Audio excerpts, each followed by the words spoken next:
Hi again and welcome to Commander's Keep. I'm your host for today, Dan, and I thought I'd go through my latest creation, a Korvold Fae-Cursed King deck. And what was interesting as well were one of our bits or comments in a previous video.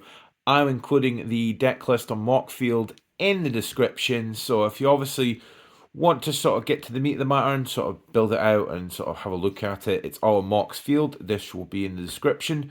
So we're just going to go through some of the bits and pieces. Maybe not every card, but we'll try and group the cards together so A, we're not as long as we're normally long-winded as before. However, this lovely commander, if you can see it, it's Korvold, the Fae-Cursed King. It's a 5-drop one, 2 miscellaneous, and it's possibly the best running Jund commander on the market at the moment, because, well, it is just a powerhouse. I've played with it, it's nuts, and there's a few ways you can build, but the way I built is consecutively to do with treasure tokens and treasure win and infinite combo, as well as straight up hardcore commander damage, which, to be fair, reading this card itself, you can see it is a house itself, 4/4. Enters a play, you have to sacrifice a permanent. That's a bit of a downside. However, when you sacrifice a permanent, you get a counter and you draw a card. That's important. So when it enters play, ETB, you've got to sack a permanent, which, to be fair, at this point, you want to have lands or anything else. Anytime you would sacrifice a permanent on your board, he gets bigger and you draw a card. So, synergistically speaking, it works great for sacking those treasures just to spend the money, spend the mana, and he gets bigger. So, in certain turns, you can draw like 45 cards plus and win the game in a total turn, unless you get your combo pieces. You can sort of get it quicker, which quite a lot of this deck is about getting combo pieces and involving the tutors. So without further ado, let's go through the actual creatures just briefly, because I've got them set out. They're a bit there's obviously a few stacks of them, so we'll just put them together like that. So, and let's just put that out there. So let's go through a few of them. Like I said, the full deck subscription shall be in the description part on Mox Field. Great little piece of kit. Directly build something from a build website like EDH Rec, and it goes straight to Mox Field. So let's go through some of these cards. Let's say it's quite a heavy creature deck, as you can see, there's quite a few there. And let's go through a few of them while we're here. Okay, so working with our treasure strategy is, let's move that way, is the Galdrak, the Crown Scourge, 2 miscellaneous, red, 5/4 flying, can't attack or block. I tell a lie, can't attack, still block, but unless you control 4 more artifacts. At the beginning of your end step, create a treasure token for each non-token creature that died this way, this turn. Brilliant stuff. And it's not you control. So, yeah, create a treasure for each non-token creature that died this turn. So it's not just you. So a board wipe or whatnot, or selective removal on your side, pro for you. And you get a fat 5/4 that builds treasures. Good card. Nice wee combo piece. Zilpark Cutthroat, I'm sure I've mentioned in before. At least in one of a sort of sack deck. No, I didn't.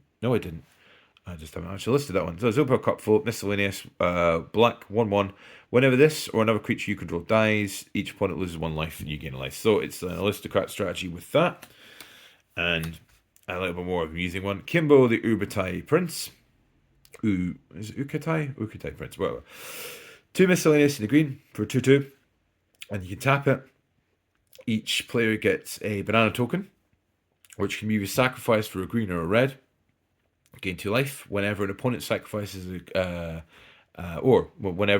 for sacrifice, it's whenever an opponent puts a artifact from the battlefield into the graveyard, he gets a +1/+1 and all of the monkeys and apes, which we found in really 1-1. But it's a really interesting bit there, and why I'm running it is whenever it attacks, defending players sacrifice an artifact. So talk about your pop and saw rings and everything else. Really amusing if you can get there early on. Generally speaking, I've normally used it just for the banana tokens more than anything else, which, it's quite fun, to be honest. Cool. A Deathrite Shaman, a hybrid, black or green to get a 1/2 out. Exile target land from a graveyard. You get a mana from colour to your pull equal to that what it did. Any colour of mana. Oh, that's good. It's a lot better. can you read my cards? Black, you can exile instant or sorcery. Each opponent loses 2 life. Green, exile creature card. You gain 2 life from the graveyard. Another, the boss, the daddy of them all, the blood artist. Whenever a creature you control dies, target player loses life, you gain life. So yeah, great for aristocrat sort of scenarios. Really, what we're after. Okay, this is one of the treasure creatives. Magda, Brazen Outlaw, miscellaneous red for a 2/1. Other dwarves you control got a +1/+0. And whenever a dwarf you control becomes tapped, create a treasure token, sacrifice 5 treasures, search your library for an artifact or dragon card, put that in the battlefield and shuffle your library. Great, we get round cancel strategies with this. I mean, I haven't got any crew costs in there, but it's always something considered later on worthwhile doing for that. So, yeah, she makes our treasures and she's a bit of a house. Another wee more interesting one, a landfall trigger, a Scoot Swarm, which is 2 miscellaneous in the green for a 1/1 landfall. Whenever land enters your battlefield, you get a 1/1 insect. However, if you've got 6 or more lands, you copy this. Therefore, it can get absolutely silly, especially the fact that we're going through some of the lands as well, that we can at least get 2 triggers or activations for that for sack lands. So, yeah, totally good card. A bit of a boring dork, a Birds of Paradise. Yeah, that's what it says in the tin. Tap it for a mana of any colour. It's a generator. Something similar, a Gilded Goose. This one enters play, you create food tokens, and you can sack them to get mana, and also you can create them as well. It's got a bit of a heftier body than a Bird of Paradise, it's a bit chunkier. Another mana generator, and a little bit of a subtext exalted, a Ignoble Hierarch that taps for our black, red, or greens as exalted. So whenever a creature attacks alone, it gets a +1/+1. +1/+1 until a turn equal the number of creatures that have exalted, which would have 1. So yeah, you can attack for a 1/2, but you know, that's not what we're using for. We're using as a mana dark, which helps our fixing there. Part of our combo piece there, Mayhem Devil. Miscellaneous red black 3/3. Whenever a player sacrifices a permanent, this deals 1 damage to any player, any target rather than player. So that's even better. So yeah, so other people sack stuff, you pop them. Great stuff. Leaves the combat combo piece, Chatifying the Squirrel General, 2 miscellaneous is green for a 3/3 Forest Rock. If 1 or more tokens would be created under your control, create those tokens plus that many squirrels enter the battlefield instead. So yeah, we're creating treasures and squirrels to then sack it out to infinite combo, which can happen. Very good stuff. Level less key sort of combo piece. More, I've seen a little interchange with the strip mine back and forth with this is quite cool. This is 2 miscellaneous in green for a 2/3. It's Nagus Cleric, Rune Map Excavator. Land enters the battlefield from the graveyard, or you can play land cards from your graveyard. So yeah, reuse that strip mine over and over and over for Oblivion because of this. Great card. Another Treasury Examiner, or Duplicate rather. A Zorn, 2 miscellaneous in a red for a 3/2. When you would create 1 or more treasures, instead create those tokens plus an additional treasure, so double treasures. Or you create 4 treasures and an additional one. Kind of amusing that. Another little interesting bit there. A Woe Strider. It is a 2 miscellaneous in a black for a 3/2. When it's battlefield, it comes in a goat. You can sacrifice another creature to scry 1. It has escape as well. When it escapes, it comes back in with 2 counters. Escape is a level subcharge thing for your graveyard. You can pay 3 and 2 black, exile 4 of our cards from your graveyard, and it comes back in with its escape cost. So recursion, that's what we want. Have a little sack outlet, a Braids, Ashen Nightmare, miscellaneous double black, 3/3 at the beginning of your end step. You may sacrifice an artifact, creature, enchantment, land, or planeswalker. If you do, each opponent sacrifices a permanent that shares a type with that. For each opponent that doesn't, they lose 2 life and you draw a card. Card draw, nothing wrong with that. Another little bit of our treasure creation, a Goldspan Dragon, 3 miscellaneous and a double red for a flying 4/4 haster. Whenever it attacks, he becomes target of a spell, create a treasure token. Treasure tokens now have the added surplus abilities. Every time you sacrifice them, you get 2 mana of 1 colour rather than 1, which is game breaking. I'll let you know. And another little sack outlet piece is Marzalik, the Kroll Death Priest, 3 miscellaneous and a black-green. For flying 2/2, whenever a player sacrifices another permanent, put a +1/+1 counter on each creature you control. That can get absolutely silly. Absolutely silly stuff. Now a wee win con here, a Hellkite Tyrant, 4 miscellaneous double red for a 6/5 flying trample. Whenever it deals combat damage to player, gain control of the artifacts that player controls. At the beginning of your upkeep, if you control 20 or more artifacts, you win the game. So, you know, I'm going to be creating a lot of treasures, so possible win with that as a win con. But it's also a hefty board and a way to remove people's artifact thing. And lovely little tireless provisioner, 2 miscellaneous in the green for a 3/2 landfall trigger, which you can get a food or a treasure. I always technically go for a treasure. Great for a landfall piece. Great way to build it. And to make things a bit spicier, an Academy Manufacturer. 3 miscellaneous for a 1/3. Whenever you would create a clue, food, or treasure, create all of them. So yeah, we're getting sack outlets for our commander, we're getting food, we're getting clues if we need to draw. Yeah, nothing to argue with that. So that's a good portion of those creatures. Let's go to the rest of them. I think I've just kind of moved them all over the board, but it's fine. A lovely piece, a building piece, a reassembling skeleton, a miscellaneous in a black for a 1/1. And when you can pay a miscellaneous in a black, return it from your graveyard to the battlefield tap. So imagine sacking that back and forth. Yeah, ultimate value with that. Great card. Very cheap, nice fun. Cool that one though.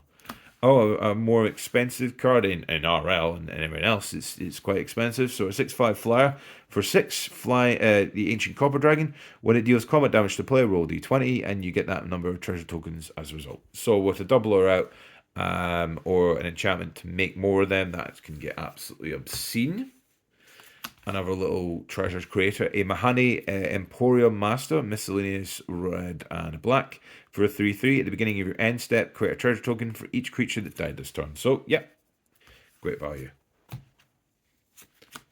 And tokens, they die technically when they go to the graveyard and then exile themselves. So that counts. Yeah, treasure based on a token. Good idea. Tutor the Incinerator, 3 miscellaneous, and John Cull is a black, red, green for flying 6/6. At the beginning of your end step, you may sacrifice another creature. When you do, this deals damage equal to the creature's power to any target, and you create 3 treasure tokens. What's not to like? Shame it's missing haste is the only real problem with that one. A Yelene the Plunder Queen, 2 miscellaneous and a red green for a 2/2. When a player attacks one or more of your opponents, that attacking player creates a treasure token. If you would create one or more treasure tokens, instead create those treasure tokens plus an additional one with her. Sacrifice 5 treasure tokens, put 5 +1/+1/1 counters on Jolene. So it could be a commander, but it's more of a piece for creating treasures. Now a wee piece for creating treasures, a Professional Facebreaker. 2 miscellaneous in a red for a 2/3 menace. Whenever one or more of your creatures deal combat damage to a player, create a treasure token. Sacrifice a treasure, you can exile the top card of your library and may play that card this turn. Great stuff. And another little combo piece, the Pitiless Plunderer, 3 miscellaneous in the green for a 1. What am I? Green, black. 3 miscellaneous in the black for a 1/4. Whenever a creature you control dies, create a colorless treasure token artifact. Well, obviously that with Chatterfang, we're creating something, sacking it back and forth, we're getting squirrels to sack it to bring it. Infinite ping out. Especially if we've got a Blood Artist out, we're basically going to ping them to death, as well as create infinite squirrels. Good stuff. And a big old Gnawbone. Old Gnawbone, 5 miscellaneous, and double green for 7/7. Whenever a creature you control deals combat damage to a player, create that many treasure tokens. So yeah, swing with a board state of like 20. I've got 20 treasure tokens. I could win the game with that, especially with this. So that was the creatures. We're not going to spend as long with everything here. Like I said, the actual deck list will be in the description. So we're just going to do a brief overview of some stuff. I'm not going to go card by card because that takes too long and you're all busy peeps. So, you know, let's try and go for it. Beast Within. Great little bit of removal. You all kind of know what it does. You get a beastie. Final Fortune, a bit of a more of an interesting, risky card. It's a double red. You take an extra turn after this one, but if you don't win the game at that point, you lose the game. So you got a risk reward scenario. Risk it for a biscuit, and yeah, totally great card. Cool art as well. The older one. Bit of spot on removal, bit of terminate. Destroy target creature can be regenerated for a red black. Can't argue with that. A bit of a vampiric tutor. It's a 1 black instant sexual library for guard. Put on the top of your deck and lose to life. Good card. A newer, but I thought was amusing, especially with certain sort of effects in this deck. Saw in half. Destroy and get sort of stuff 2 copies that are rounded down. Is it rounded up? Rounded up each time. An unexpected windfall. Discard a card. Get a treasure token. Well, 2 treasure tokens and draw 2 cards. Yeah, helping our strategy. Got something to ditch. Worthwhile ditching. A heroic intervention. Given hexproof and indestructible. Can't argue with that. Deadly Relic. Great one of the sort of commander cards if we got a commander out, which to be fair, we'll probably will when we're casting this. Can exile target creature. A Worldly Tutor, similar to the other tutors before. This one does the same as the Vampiric Tutor, but unfortunately it's just a creature card, but there's less of a downside because there's no life loss as much. However, the other one is any card. And a bit of a spot on removal. A Assassin's Trophy, destroy target permanent.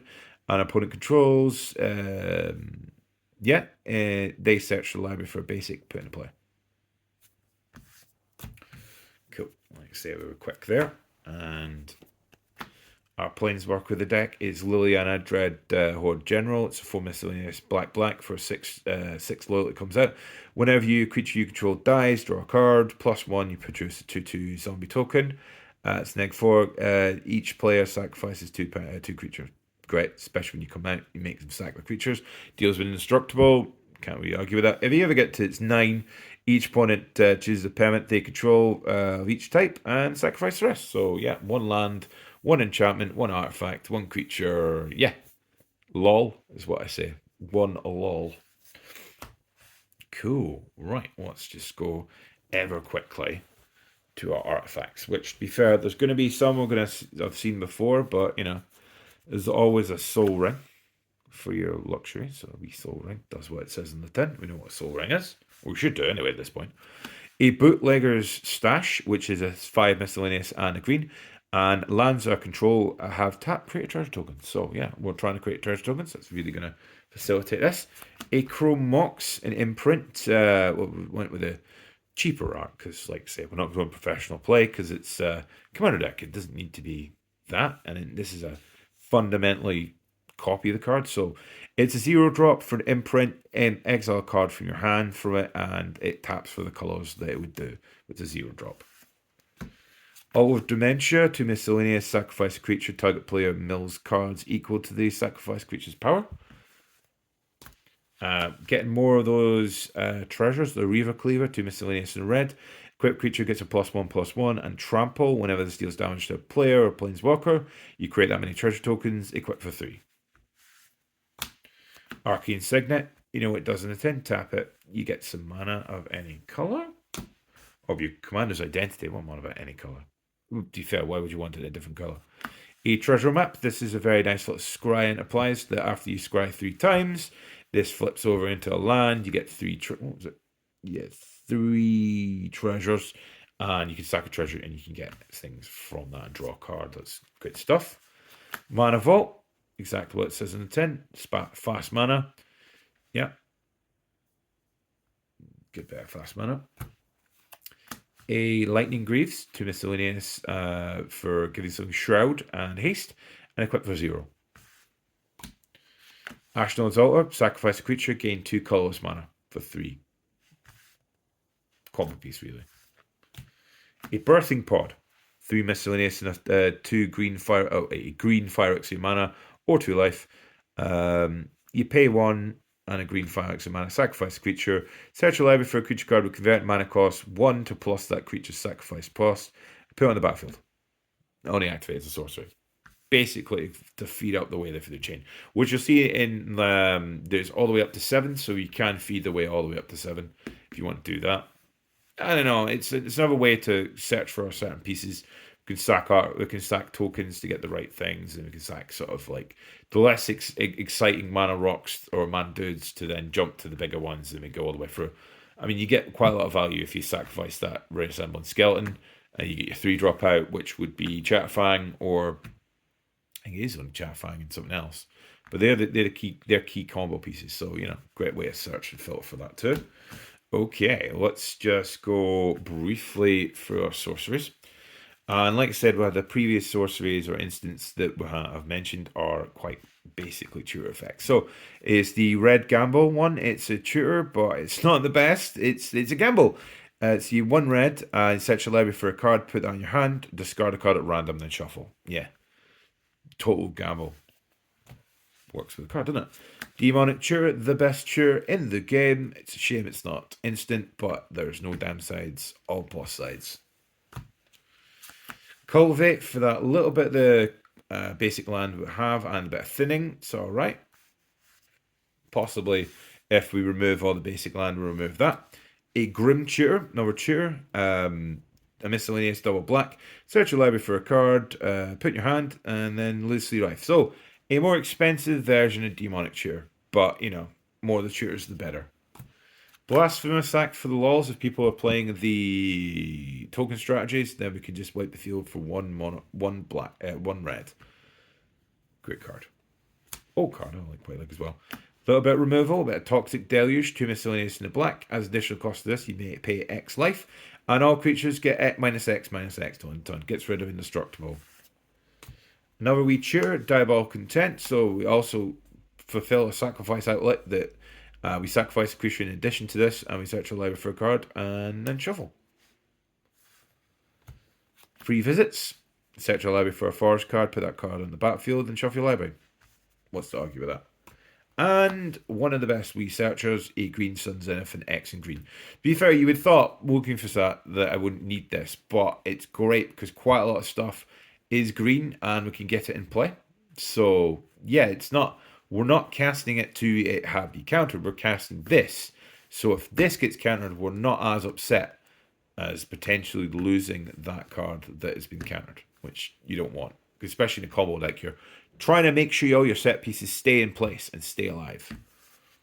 Right, so just a wee quick jump through the enchantments, and I'll just do brief lands and probably have held you up long enough for today. Doubling Season, I've mentioned this before, really good card. Basically, the daddy of all of duplicators, 5-drop. If an effect would put one or more tokens on the battlefield in its row, put double. If an effect would put one or more counters on something, put double that. Revel in the Riches, part of our win strategy, is a 5-drop, 4 miscellaneous, and a black. For enchantment, whenever a creature an opponent controls dies, create a treasure token to mana pool. If you have 10 or more treasures, you win the game. So, yeah, create treasures, win the game. Treasure strategy. A Burgeoning, very good little drop for green. Whenever an opponent plays a land card, you may put a land card from your hand on the battlefield. Ellie, you go first. And you have a handful of land, your opponents, by your next turn 2, you should be well up. And nothing to argue with that. Really good. Like I was saying on about countering stuff, Rhythm of the Wilds, a great way to get around the counter. Miscellaneous and red-green, creatures are controlled cannot be countered. And they can enter the play with haste or +1/+1 counter. Which we'll normally be using haste, so we can swing with our threats as quick as possible. Okay, an Awakening Zone, 2 miscellaneous in the green. Enchantment, at the beginning of your upkeep, you produce a 0/1 Eldrazi Spawn token in play, but you can sack it for a colorless mana. With Doubling Season and anything else, we can obviously duplicate that. Plus, if we're creating a treasure token or whatnot, you need fodder to feed the engine. Sacking anything basically makes him bigger, and we draw those cards to get closer to our engine win. Or just beating them to death. One or the other. Whatever happens first. A really nice card, a Meat Hoops Massacre of X double black. When it's enters the battlefield, each creature gets a neg X till end of turn. Whenever a creature you control dies, each opponent loses life. Whenever a creature an opponent dies, you gain a life. So yeah, just benefit all around, sits in play. It's like another aristocrat strategy. Really good stuff. Another one, not as good as the Granddaddy of them all, but near enough as good. Parallel Lives, which was 4-drop. It's cheaper by 1, but it only is, and if an effect would put up one or more tokens on the battlefield, we put twice that many. So that with Doubling Season does work together. So they can really proc quite quickly. Especially if we also have a Zorn and Yolene the Plunder Queen out. So we could get absolute bank on treasures for that. And a relative new ad, like similar to the relative ad of the... I can't actually remember what the card was that I've relatively new added to. I think it was the... it was like Sack Outlet, wasn't it?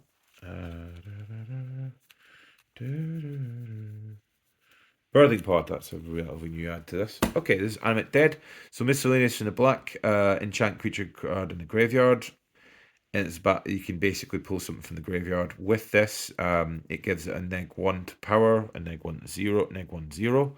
But yeah, it's another wee sack outlet, just a sort of change to move stuff around. I think that's a really cool bit of pulling out someone's great card from the bin. Or one of our own, which we've eaten along the way or used just for our commander to get him chunky. Okay, right. Really quick time on the lands. We're only going to go through the lands that are interesting. Urbog, the Tomb of the Yawgmoth. This basically means that we help facilitate ourselves by having everything be a swamp. That's what we need. Treasure Vault does what it says on the tin. You can make treasures. Also, just play colours mana if we want to have a lot. Big treasure state, really good. Bazooka Bog, removing people's graveyards, graveyard hate, what we want. A Zatira Proving Grounds. This is a Triumph, which helps us on John colours. I mean, you can also scry it, but cycle with it. But to be fair, you want to have this early on, so you can either search with it or get it out quickly. A Dragon Skull Summit, kind of like one of the older lands that is benefited if you have control of swamp or mountain, comes in untapped. If you don't, then it just comes in tapped otherwise. It comes just as a swamp and mountain. Stomping Grounds, a pain land, enters play if we don't pay the 2, it enters tapped. However, it counts as a mountain forest, which would interchange quite well with this because it's mountain. A Strip Mine, like I said earlier, a really good destroy card, which is tap for colorless or destroy target land. Especially with that snake out, we can keep doing that. It was a nice little combo. I did that for a bit. Then the players at the state field tried to kill me because they didn't really like losing all the land. So another really funky looking one from the Unfinity set, a Blood Crypt, and it's hence the cool art. It's another pain land, but it's Swamp Mountain, so that would also help facilitate us. A Temple of Abandon, a tap land that enters the battlefield, you scry 1, because this is red or green. Scrying effects are always quite good, we like them.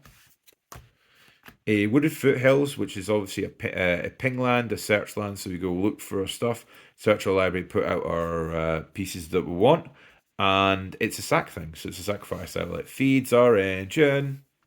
Can't argue with that. Another pain land, Overgrown Tomb. I mean, it works in our colours, why wouldn't we run it? A High Market, interesting one, tap it for colours, or sacrifice a creature, gain a life, sacrifice, keyword play. Woodland Cemetery, similar to the Dragon Skull Summit. It's limited, you have to have a swamp or forest, or it enters tapped, but otherwise it produces the black or the green. And we got another way to fix that. Yahama's Cradle of Growth. Everything's additional forest in that, so you can be swamp forest if you have that at the Yawgmoth. So yeah, great card. This one's a bit more interesting. It's Gemstone Caverns. This kind of works at the idea that you don't want to go first. You want to go second. So therefore, you're a land ahead. But you have to exile a card, but who cares? I mean, it would just colorless otherwise, or it's mana of any color. So why wouldn't you have this open hand? If it's in your opening hand and you're not the starting player, you may begin with this on the battlefield with a luck counter, exile a card from your hand. Can't argue with that. You're already one ahead of everyone else, even if you don't go first. It's the key about not going first. So you don't want to go first when you have this. Okay, Cinder Glade. It counts as our mountain forest, but it's got more of a limited based on our basics. It comes in tapped unless we control 2 or more basic lands. City of Brass for fixing. Great old ping land. It's another ping land. It pings us every time we use it, but early on it's not a massive deal. We can also feed it later on to our commander. So yeah, good color fixing. Nice wee proxy of a bayou. Basically a forest and swamp with no detrimental side. Got like that. Command Tower. Great. Tap it for our command identity of our commander. Rogue's Passage. Why not have a Rogue's Passage? Everything is now unblockable if we pay 4. Or the target creature is blockable if we pay 4. A cool looking swamp from Infinity. Another pain land of Misty Rainforest, which would ping it and sacrifice it.